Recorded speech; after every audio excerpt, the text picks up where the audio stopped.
Nah saudara, hari ini temanya adalah That We May Be One. Mari kita lihat dari Yohanes 17, saudara. Yohanes 17, kita buka Yohanes 17. Judul perikopnya adalah doa Yesus untuk murid-muridnya. Saudara, kalau dikatakan doa Yesus untuk murid-muridnya, berarti ini doa Tuhan Yesus buat kita semua.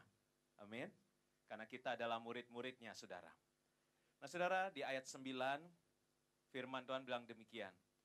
Aku berdoa untuk mereka, bukan untuk dunia, aku berdoa. Sekali lagi, bukan untuk apa, saudara? Dunia aku berdoa, tetapi untuk mereka yang telah Engkau berikan kepadaku, sebab mereka adalah milikmu. Saudara, di sini dikatakan dan ditegaskan, Yesus menegaskan dalam doanya bahwa dia berdoa bukan untuk dunia, ya. Tetapi doa ini khusus, sekali lagi katakan khusus, saudara. Khusus buat kita, murid-muridnya atau gerejanya. Saudara, karena kita ini berbeda dengan dunia. Roma 12 ayat 2 bilang demikian. Jangan kamu menjadi serupa dengan dunia ini, tapi kamu berbeda, yaitu dengan berubah oleh pembaharuan budimu. Saudara, yang membedakan kita dengan dunia adalah dunia nggak bisa berubah, tapi kita gereja setiap hari, karena kita mendengar firman, setiap kali kita dipulihkan, setiap kali kita datang ke gereja, kita dirubahkan. Jadi perbedaan kita adalah kita mau berubah oleh pengertian kita melalui firman Tuhan. Nah, saudara ingat di dalam doa, yang lalu saya katakan bahwa doa itu selalu ada unsur permintaan, saudara. Ya, di dalam doa ada unsur permintaan. Karena itu, kalau dikatakan Yesus berdoa kepada Allah Bapa, ingat, waktu kita berdoa Bapa kami, kita panggil Bapa kami yang di surga. Berarti Yesus minta kepada Bapanya. Ada unsur permintaan. Kalau kita lihat ayat 11-nya, Yohanes 17 ayat 11, dan aku tidak ada lagi di dalam dunia, tetapi mereka masih ada dalam dunia. Kita ini semua masih ada dalam dunia. Yesus sudah naik ke surga, tapi kita masih ada dalam dunia. Dan aku datang kepadamu, kepada Tuhan, ya Bapa yang kudus, peliharalah mereka dalam namamu, yaitu namamu yang telah kau berikan kepadaku, supaya mereka menjadi satu sama seperti kita. Saudara, apa yang diminta Tuhan Yesus? Apa yang diminta Tuhan Yesus? That we may be one. Supaya kita menjadi satu, saudara. Saudara, siapa di sini yang pernah berdoa, saudara? Semua orang pasti pernah berdoa, apalagi orang Kristen, saudara. Siapa di sini yang kalau berdoa pengen doanya dijawab? Semua. Saya percaya saudara doa nggak basa-basi. Tuhan, saya berdoa karena memang katanya harus berdoa, tapi saya nggak perlu dijawab. Saya percaya nggak ada yang seperti itu. Kalau kita minta dalam doa kita, kita pengen mendapat jawaban doa. Betul, saudara? Dan dikatakan ini, Tuhan Yesus berdoa kepada Bapa. Tuhan mengajarkan kita kalau berdoa jangan bertele-tele. Tapi dalam Yohanes 17, dia mengulang. Karena ini sesuatu yang tidak mudah. Ini sesuatu yang mustahil, yaitu murid-muridnya menjadi satu. Gerejanya menjadi satu itu sesuatu yang tidak mudah. Tetapi Tuhan minta kepada Bapa, Bapa, aku nggak ada lagi dalam dunia, tapi mereka masih dalam dunia. Dan aku minta mereka diberi kemuliaan supaya mereka bisa jadi satu. Saudara, ini permintaan Tuhan. Ini isi hati Tuhan. Anak-anak sekolah minggu kalau dikatakan Natal, jangan kamu mengharapkan hadiah, tapi biarlah kau datang membawa hadiah kepada Tuhan Yesus. Saudara, ini yang diharapkan Tuhan. Tuhan mau murid-muridnya menjadi satu. Dan ini pesan dan doa buat kita yang masih ada dalam dunia ini. Ayat 22, kita lihat lagi Yohanes 17 ayat 22. Dan aku telah memberikan kepada mereka kemuliaan yang engkau berikan kepadaku, supaya mereka menjadi satu, sama seperti kita adalah satu. Saudara, kemuliaan diberikan supaya kita menjadi satu. Sama seperti Bapa dengan Tuhan Yesus adalah satu. Kalau kita bicara kemuliaan, kita berbicara glory, kita berbicara kemenangan. Dan saya percaya hari ini di akhir tahun, kita bisa melihat ada banyak kemenangan Tuhan berikan dalam kehidupan kita. Setuju, saudara? Saudara diberkati dalam tahun ini? Saudara, ini untuk apa? Semua kemuliaan, kemenangan, berkat yang saudara terima. Doa Yesus supaya kita menjadi satu. Saudara, apa hubungannya dengan cerita Ruth dan Naomi? Saudara, saya percaya kita bisa melihat satu kesatuan manusia yang tidak lazim menurut saya. Yang jarang. Kita lihat Ruth ya, Ruth 1 ayat 8. Berkatalah Naomi kepada kedua menantunya, pergilah, pulanglah masing-masing ke rumah ibunya. Tuhan kiranya menunjukkan kasih-Nya kepadamu, seperti yang kamu tunjukkan kepada orang-orang yang telah mati itu, dan kepadaku, artinya kepada anak-anaknya, karena anak-anaknya sudah mati. Ayat 9, kiranya atas karunia Tuhan, kamu mendapat tempat perlindungan, masing-masing di rumah suaminya. Lalu diciumnyalah mereka, tapi mereka nangis dengan suara keras. Saudara, dua-duanya Orpa dan Ruth sama-sama mengasihi mertuanya. Sama-sama sayang sama mertuanya. Mereka nggak mau pisah, saudara. Mereka nggak mau pisah. Tapi ayat 10-nya, ayat 10. Dan berkata kepadanya, tidak, kami ikut dengan engkau pulang kepada bangsamu. Ini tanda bahwa Orpa dan Ruth dua-duanya mengasihi mertuanya. Sangat mengasihi Naomi. Tetapi Naomi berkata lagi, pulanglah anak-anakku, mengapakah kamu turut dengan aku? Bukankah tidak akan ada lagi anak-anak laki-laki yang kulahirkan untuk dijadikan suamimu? Nanti, pulanglah anak-anakku, pergilah sebab sudah terlalu tua aku untuk bersuami. Seandainya pikirku ada harapan pun bagiku, dan sekalipun malam ini aku bersuami, bahkan sekalipun aku masih melahirkan anak laki-laki, masakan kamu menanti mereka sampai dewasa? Masakan karena itu kamu harus menahan diri dan tidak bersuami? Janganlah kiranya demikian, anak-anakku. Bukankah jauh lebih pahit yang kualami daripada kamu? Sebab tangan Tuhan teracung kepada aku. Kemudian menangis pula lah mereka dengan suara keras. Lalu Orpa, tadi diceritakan karena dia punya bisnis bakmi.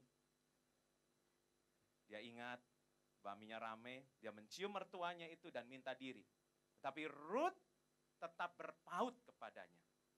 Berkatalah Naomi, telah pulang iparmu kepada bangsanya dan kepada para allahnya.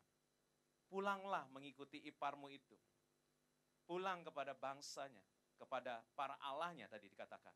Jadi Orpa akhirnya kembali kepada bangsanya. Bahkan saudara dikatakan Moab itu bangsa yang tidak kenal Tuhan, saudara. 10 tahun Naomi mendidik menantu-menantunya ini untuk kenal Tuhan. Tuhan bangsa Israel, Tuhan kita. Kemudian dilepaslah Orpa untuk kembali ke bangsanya dan kembali kepada Allahnya. Ayat 16, ini ayat yang sangat terkenal. Dikatakan, tetapi kata Ruth, janganlah desak aku meninggalkan engkau dan pulang dengan tidak mengikuti engkau. Sebab kemana engkau pergi, ke situ jugalah aku pergi. Dan di mana engkau bermalam, di situ jugalah aku bermalam. Bangsamulah bangsaku, dan Allahmulah Allahku. Di mana engkau mati, aku pun mati di sana. Dan di sanalah aku dikuburkan. Beginilah kiranya Tuhan menghukum aku, bahkan lebih lagi daripada itu. Jikalau sesuatu apapun memisahkan aku dari engkau, selain daripada maut. Saudara, bukankah ini sebetulnya komitmen antara suami istri ya? Hanya maut yang memisahkan kita. Tapi ini berbicara mertua dan menantu, saudara. Tapi kalimat Ruth ini kalimat yang dicatat oleh Alkitab. Bahkan sangat terkenal bahwa aku gak akan meninggalkan engkau. Dimanapun engkau berada, di situ aku juga berada. Dimanapun kau mati, di situ aku mati. Karena bangsamu, bangsaku, orang-orangmu, rakyat dari bangsamu akan menjadi rakyatku. Tuhanmu adalah Tuhanku. Nah saudara, saya mau tanya pendapat saudara dan saudari semua. Kalau kita ada pada posisi mereka waktu itu, kira-kira saudara, kita mau ikut ya? Kita mau ikut seperti Orpa atau seperti Ruth, saudara? Mari coba tampilkan.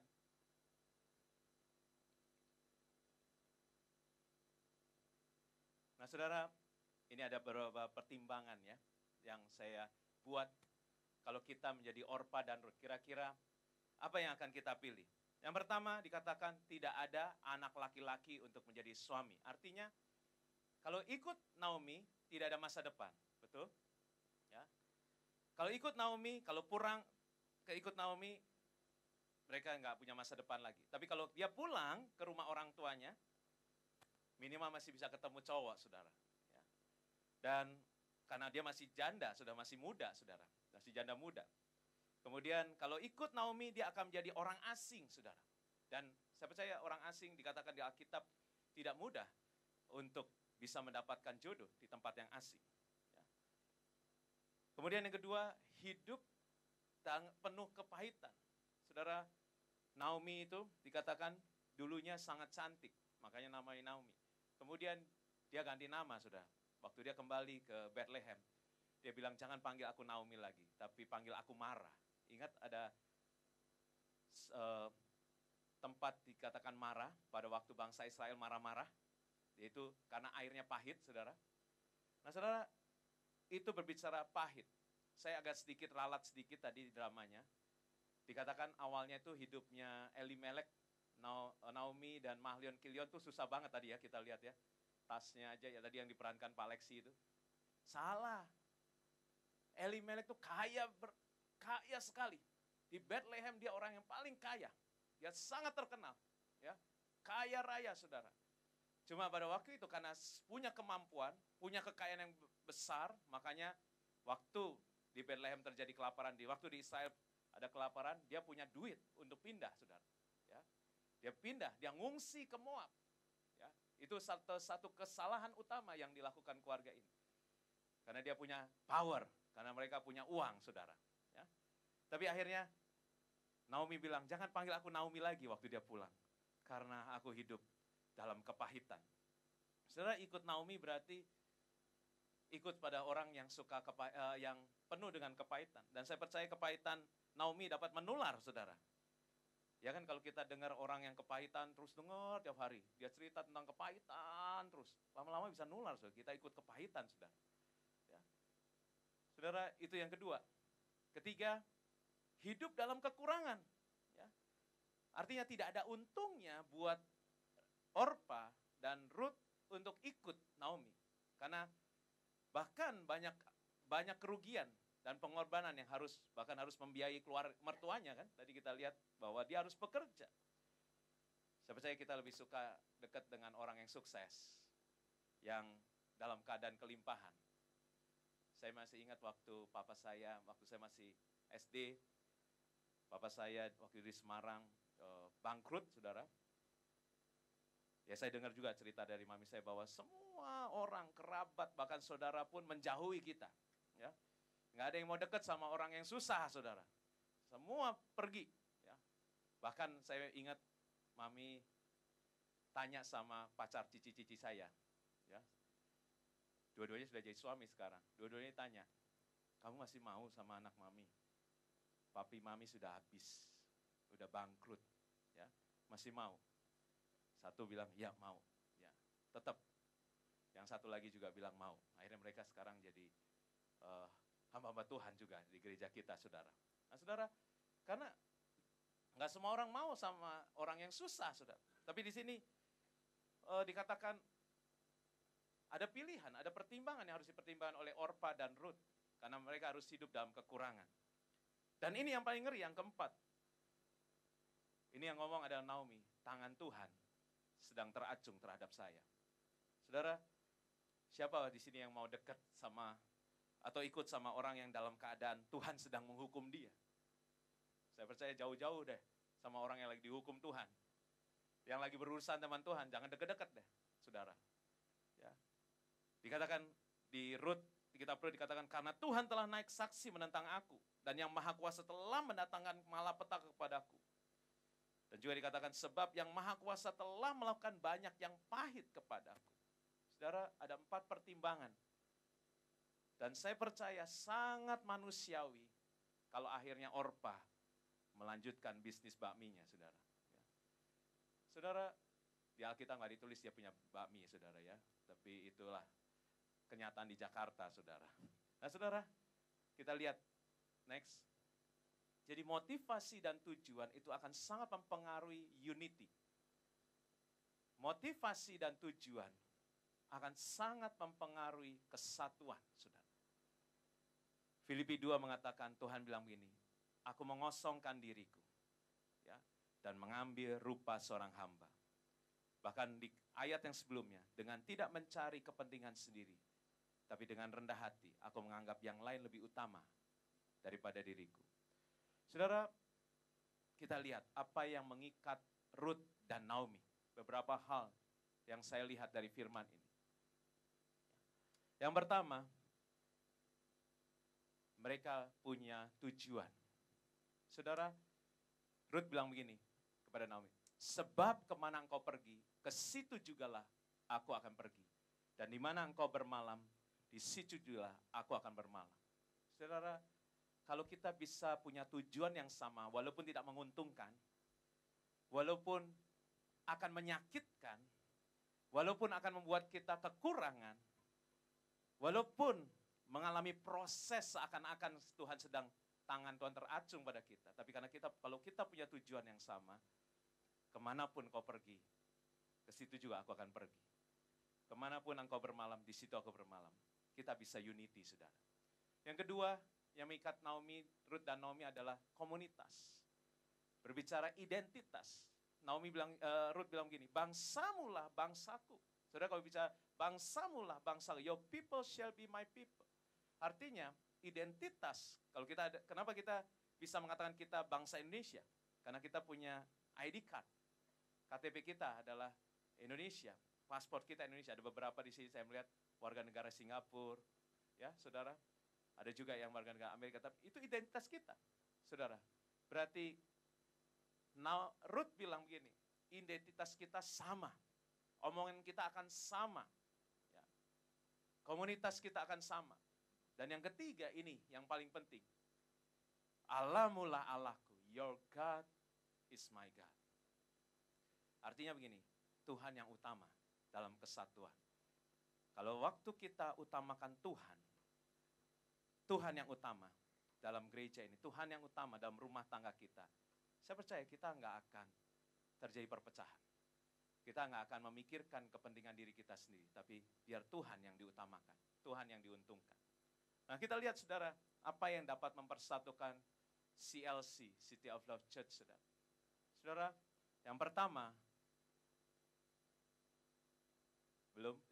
yang pertama adalah kita memiliki tujuan yang sama. Saudara, masuki tahun 2019, ada visi yang baru yang akan menjadi visi gereja kita, yaitu membangun jemaat yang sehat.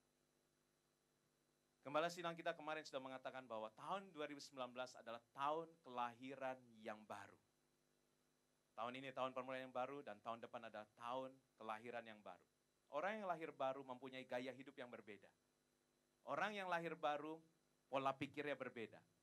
Dan saya percaya sejalan dari visi Gembala Sidang kita, City of Love, memasuki tahun 2019 adalah berbicara membangun jemaat yang sehat. Saya percaya semua orang di sini yang ada dalam ruang ini pasti mau sehat. Amin. Semua orang mau sehat, bukan hanya jasmani, tapi juga rohaninya juga. Sehat lahir batin. Tubuhnya sehat, jiwanya, pikirannya, perasaannya, kehendaknya sehat. Rohnya juga mau sehat, saudara. Jadi kita akan memiliki tujuan yang sama, saudara. Kalau saudara sejalan dengan tujuan itu, kita akan jadi satu. Tapi memang mungkin melalui itu nggak menguntungkan, saudara. Melalui itu kita harus ikut, harus turut, harus taat, saudara. Yang kedua, kita berbicara identitas. Berarti saudara berbicara komunitas. Kita ada namanya COV. Tapi tahun depan kita akan menjadi The COV. Apa bedanya COV dan The COV? Artinya begini, tadinya COV itu hanya asal ada. Yang penting ada cell group. Tapi tahun depan ini akan menjadi satu yang utama di gereja kita. City of Love harus menjadi cell group. Artinya semua jemaat City of Love harus tertanam dalam cell group. Karena disitulah semua mulainya dari cell group. Bertumbuh melalui cell group. Bertumbuh melalui cough. Nanti akan, kalau mau melayani melalui cough. Semuanya melalui cough. Orang bisa dibentuk karakternya melalui cough. Jadi cough akan menjadi yang utama dari gereja kita. Firman Tuhan mengatakan tidak baik kalau manusia itu seorang diri saja. Ya. Semua Tuhan ciptakan baik, tetapi waktu Tuhan melihat manusia itu sendiri tidak baik. Saudara, kita nggak bisa sendiri, kita butuh satu dengan yang lain. Ruth bersama Naomi, saudara. Puji Tuhan, firman Tuhan bilang begini, sebab di mana 2-3 orang berkumpul dalam namaku, di situ aku ada di tengah-tengah mereka. Untung firmannya nggak bilang begini, untung di mana ada 7-8 orang berkumpul, Tuhan baru hadir. Untung hanya 2-3 orang, Tuhan sudah hadir. Makanya saya bilang dengan Gembala Kov, kalau engkau ngundang orang nggak ada yang mau datang, tapi cuma anggotamu satu, cukup Tuhan udah hadir di situ. Ya. Tuhan ada di tengah-tengah kamu. Jadi jangan dibubarin, jangan diliburkan. Ya. Tetap jalan. Karena Tuhan bilang 2-3 orang berkumpul, Tuhan hadir. Yang ketiga adalah Tuhannya. Yang utama adalah apakah ini kehendak Tuhan? Apakah ini yang utama? Saudara, untuk unity itu nggak mudah, saudara. Susah banget. Saya mau cerita sedikit, kemarin tanggal 24 November, kita ada namanya COC, Chosen One Community, mengadakan Natal. Saudara, Chosen One Community ini adalah gerakan youth dari rayon, saudara. Jadi, Gembala rayon kita mau semua youth yang ada di rayon 1F memakai nama yang sama. Kita sudah punya nama youth kita, namanya FES. Tapi minta dilebur menjadi satu. Saudara, buat saya pertama kali, kalau saya memikirkan untung rugi, saya nggak mau. Ya. Terus kemudian waktu Natal ini yang dipilih orang-orang kita lagi. Ketuanya Randy Rere, ya, tadi yang negosiasi dengan Boas, ya, itu. Kemudian tim kita, Praise and Worship, kebanyakan dari kita. Saudara, pada waktu itu, saya jujur, nggak ada untungnya ini. Ini kan rayon punya. Tapi waktu itu dia adakan ibadah di sini. Sekarang nanti Natalnya bukan di tempat kita. Bisa saja jemaat kita terhisap di sana gitu kan. Itu pemikiran gembala sama semua. Kalau di scan itu sama, saudara. Ya. Tapi boleh ada cuplikan videonya, 1 menit saja kita lihat. Inilah masa persiapan generasi anak-anak muda, engkau harus bangkit. Generasi anak-anak muda, engkau harus radikal dengan Tuhan. Generasi anak-anak muda, engkau sungguh-sungguh cinta mati-matian pada Yesus. Ini masa persiapan.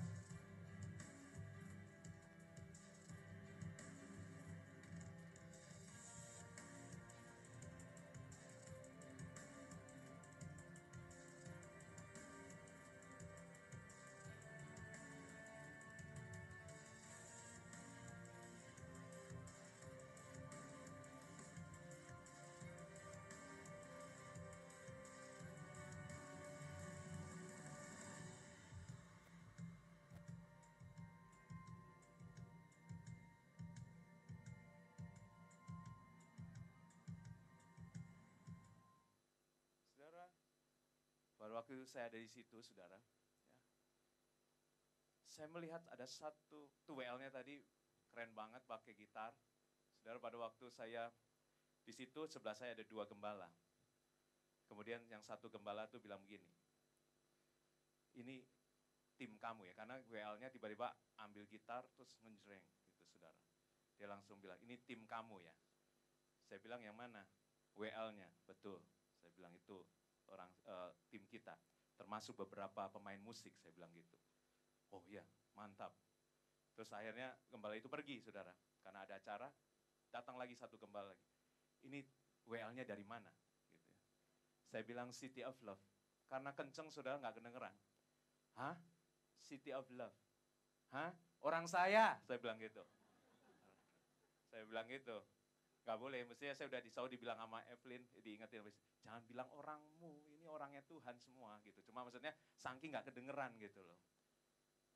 Soalnya dia bilang, wah ya hebat. Kemarin di pertemuan kembali ditanyain lagi yang main gitar itu. Hati-hati, kamu lagi diincer.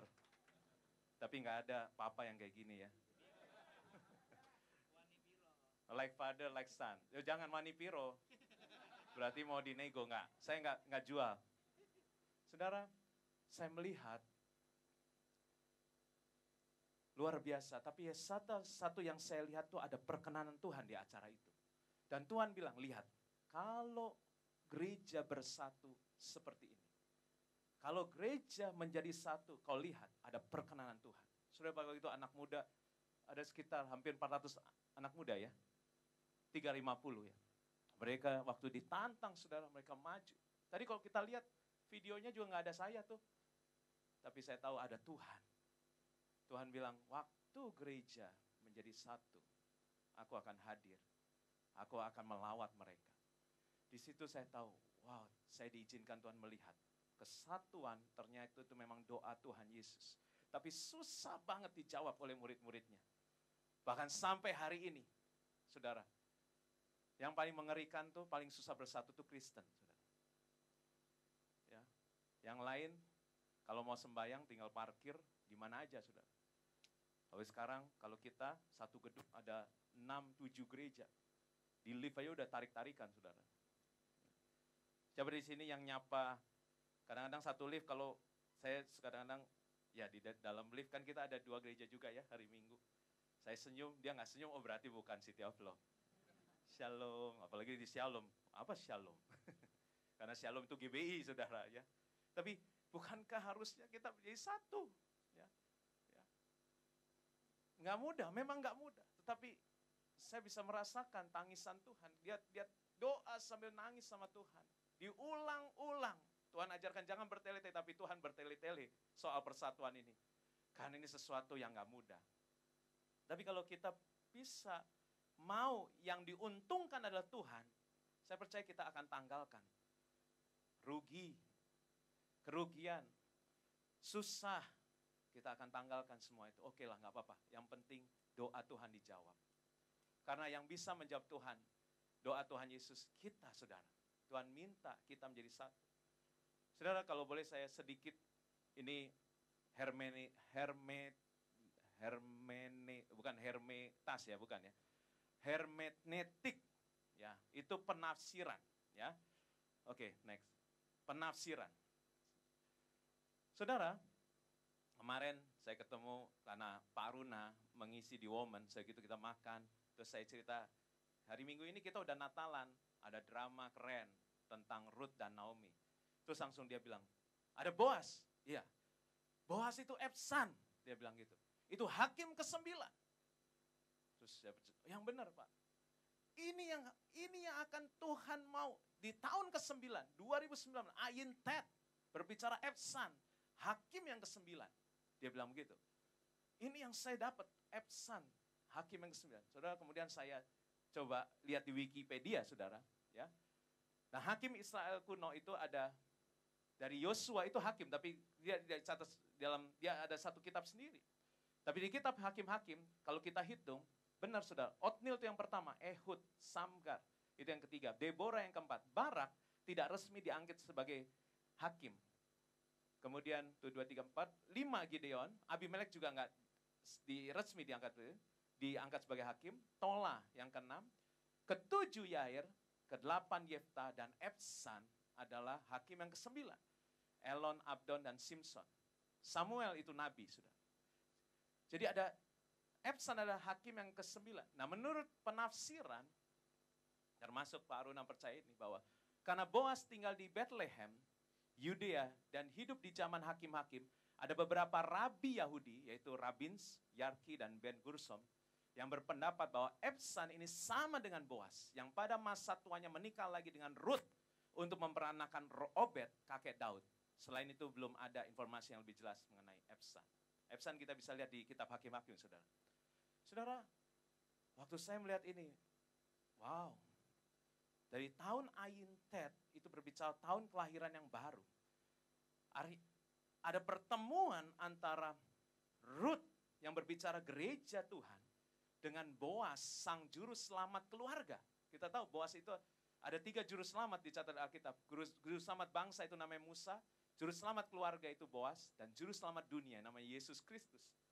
Saudara, di sini saudara, ya, kita melihat bahwa gereja bisa ketemu dengan Sang Juru Selamat yang kita hari ini rayakan kelahirannya. Pada waktu ada kesatuan antara Ruth dan Naomi, maka dia ketemu dengan Boas yang akan menebus keluarga ini. Menebus karena ada kesatuan. Saudara, memasuki tahun 2019 ini, saya percaya ini pesan Tuhan yang harus dicapai oleh City of Love Church atau GBI City of Love. Saudara, di dalam gereja ini ada 2 generasi. Ya, memiliki 2 generasi, before 40 dan after 40, saudara. Saudara, karena saya diingatkan Tuhan bahwa kamu lihat di Alkitab bahwa generasi itu 40 tahun. Musa 40 tahun dia satu generasi, ada di Mesir, kemudian di padang gurun. Generasi yang kedua, kemudian dia kembali ke membebaskan bangsa Israel dari Mesir, itu pada waktu 40 tahun yang ketiga. Dikatakan Samson gagal, dia hanya memerintah sebagai hakim 1 generasi. Nah saudara, ada 2 generasi di gereja ini yang melayani, saudara, yang ada berjemaat. Ada after 40 dan ada before 40. Dan pada waktu ada kesatuan antara Ruth dan Naomi, juga berbicara 2 generasi, mertua dan menantu. Disitulah ya, Juru Selamat itu akan hadir, Juru Selamat itu akan datang. Makanya di Yohanes dia bilang gini, kalau murid-muridku jadi satu, dunia akan tahu bahwa aku Yesus datangnya dari Bapa. Kenapa sampai hari ini dunia nggak mau terima Yesus? Karena dia melihat gerejanya tidak menjadi satu. Karena Tuhan bilang begini dalam doanya, kalau mereka menjadi satu, dunia akan melihat bahwa aku datangnya dari Engkau, Tuhan. Aku adalah Allah satu-satunya. Yang membuat dunia nggak percaya, karena gereja terpecah-pecah, saudara. Saudara, saya bicara begini, ada risiko. Setelah ini, saya pun harus menyerahkan mungkin. Gereja ini harus dilebur dengan gereja lain. Bisa saja terjadi, tapi itu harus dimulai. Memang dari seorang pemimpin harus berani. Karena saya tahu ini yang terbaik. Ini rencana Tuhan. Ini adalah kehendak Tuhan, saudara. Saudara, after 40 itu berbicara dia memiliki hikmat, saudara. Makanya dikatakan Alkitab, konon hikmat ada pada orang yang tua. Dan pengertian pada orang yang lanjut umurnya. Saudara, tapi before 40 itu dia punya energi. Makanya tadi dari drama itu sudah bisa lihat bahwa Naomi memberi nasihat kepada Ruth. Boas, pemilik Boas Stock, mohon maaf ya Ibu Tina, dipakai bretoknya jadi Boas Stock, saudara. Ya, soalnya tadi waktu melihat Boas Stock, Pak Wir bilang sama saya, ada Ibu Tina tuh. Nah, saudara, dia memberi nasihat kepada Ruth. Ruth, kamu gini ya, kamu kalau dalam Alkitab lebih jelas lagi, kamu mandi. Mungkin udah lama gak mandi dia, saudara. Kamu dandan, kamu make up, kamu pakai baju kamu yang paling bagus. Selama ini mungkin udah gak dipakai, sudah berdebu gitu kan, saudara. Kamu dandan yang cantik. Kemudian kamu datangi Boas pada malam hari lagi beres-beres. Kamu di situ, waktu dia sudah makan dalam keadaan happy, dia tidur, kamu hampiri di situ. Ya, jangan ikut tidur. Yang tadi ikut tidur Ruth-nya sampai ngorok. Tapi sebetulnya Ruth nggak tidur, cuma pegang, buka selimutnya, kakinya, taruhkan tangannya di situ. Dan benar sudah, waktu Boas bangun, dia kaget. Saudara, hikmat orang yang tua kita itu penting. Dan anak muda harus taat, harus mengerti. Karena kita perlu, anak muda itu punya energi. Ya, dia semangat, tapi kadang-kadang ngawur gitu ya. Makanya kita perlu orang yang lebih tua memberikan hikmat, memberikan nasihat kepada anak muda. Tapi kita orang tua perlu energi anak muda. Ya, perlu mereka yang melanjutkan, mereka yang melakukan bagian mereka. Saudara, ini luar biasa, saudara. Ruth yang menjalankan. Dan kesatuan ini mendapatkan Boas, juru selamat keluarga, saudara. Dan pada waktu, saya percaya, pada waktu ada kesatuan dalam 2 generasi dalam City of Love, gereja ini akan mendapatkan juru selamat dunia. Ada Tuhan yang akan menarik banyak jiwa datang ke tempat ini, saudara. Saudara, Kesatuan, ini sangat penting. Saudara, keputusan yang diambil Orpa itu saya percaya sangat manusiawi. Sangat nggak apa-apa, saudara. Ya, toh bakminya terkenal, saudara. Ya. Jadi, apa yang dia putuskan? Wajar, karena dia nggak melihat masa depan. Kita diberi otak, kita diberi kemampuan berpikir, kalau nggak ada masa depan ngapain ikut? Kalau nggak ada, tantangannya begitu banyak, ngapain ikut? Mana? Nggak ada Tuhan. Ngapain ikut? Tapi saudara bisa melihat, ya, kesetiaan seorang yang mengikut walaupun nggak ada masa depan, nggak melihat sesuatu yang baik mungkin, ya, tapi dia taat, saudara. Saudara, sangat manusiawi keputusan Orpa, tetapi untuk menjadi the chosen one, makanya kata chosen one community, menjadi orang yang dipilih Tuhan, karena nggak semua orang dipilih Tuhan, saudara. Orpa nggak dipilih Tuhan, tapi Ruth dipilih Tuhan. Berbicara karakter yang ada di dalammu, yang ada di dalammu, saudara. Saudara, Ruth mengorbankan masa depannya. Ruth mengambil risiko untuk ikut dengan orang yang hidup dengan kepahitan, saudara. Ruth tidak mencari keuntungan, bahkan memilih hidup dalam kekurangan. Dan Ruth berani mengambil risiko. Walaupun kelihatannya Naomi kayaknya sedang ditekan Tuhan, tangan Tuhan sedang dihukum Tuhan, tapi dia tahu Tuhan yang disembah Naomi itu Tuhan yang hidup. Saudara, pertanyaannya, apakah saudara merasa di gereja ini ada Tuhan? Kalau saudara pernah merasa di gereja ini ada Tuhan, saya rasa itu cukup untuk menyatukan kita, walaupun kita berbeda. Kalau saudara tahu bahwa gereja ini ada Tuhannya yang selalu intervensi, yang selalu campur tangan, bahkan selalu ngaduk-ngaduk, kayak sendok tadi katanya. Mengaduk-ngaduk gereja ini, karena saya percaya ada Tuhan yang selalu intervensi. Tuhan mengingatkan saya, kamu cuma hamba. Kamu itu bukan gembalanya, akulah gembala. Kamu hanya hamba yang dipercaya untuk melakukan tugas, dipercaya melakukan untuk mengerjakan talenta yang Tuhan percayakan. Saudara, saya sangat berharap gereja ini terus menjadi the chosen one. Karena orang-orang di dalamnya mau mengosongkan dirinya, mau merendahkan dirinya, supaya terjadi kesatuan. Karena kita melihat penyertaan Tuhan dalam gereja ini. Kita akan masuk dalam perjamuan kudus, boleh tim musik. Saudara, sekali lagi, masuki tahun 2019 ini, tahun yang ke-9. Boas berbicara hakim yang ke-9. Kalau kita tahu caranya, Tuhan sudah kasih tahu caranya, yaitu dengan kesatuan, dengan menjadi satu. Maka Tuhan akan terus ada dalam gereja ini.